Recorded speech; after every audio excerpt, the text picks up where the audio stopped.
He first shot Maria, then entered Judith's bedroom and shot his sleeping daughter. He then remained in the house with their bodies for several days before turning the gun on himself. Hello true crime fans, and welcome to Behind the Yellow Tape.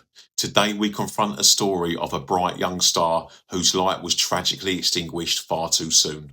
The murder of Judith Barsi. Judith Barsi was a child actress, a vibrant talent who at just 10 years old had already amassed an impressive resume. Born in 1978, she began her career at age 5, appearing in over 70 commercials and numerous television shows. Her sweet face and precocious talent quickly made her a recognisable figure. You might remember her voice as Ducky in The Land Before Time, or Anne-Marie in All Dogs Go to Heaven. She was, by all accounts, a rising star with an infectious laugh and an undeniable charm. But behind the scenes of this blossoming career, a horrifying reality was unfolding. Judith and her mother, Maria Barsi, were living under the constant shadow of abuse at the hands of Judith's father and Maria's husband, Joseph Barsi. The abuse, which began shortly after Judith was born, escalated over the years. Joseph was an alcoholic, prone to violent outbursts and paranoid delusions. He frequently threatened to kill Maria and Judith, even brandishing knives and making chilling pronouncements about burning down their house. Maria, fearing for her daughter's life, had attempted to leave Joseph multiple times. She sought help from social services, reporting the abuse to Child Protective Services on at least one occasion.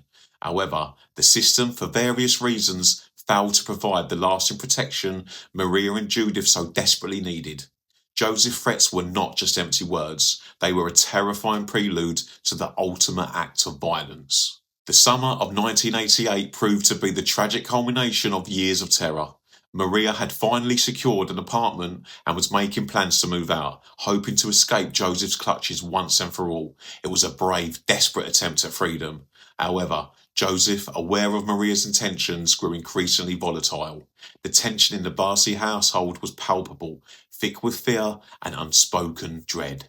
On the 25th of July 1988, Joseph Barsi carried out his horrific threats. He first shot Maria, then entered Judith's bedroom and shot his sleeping daughter.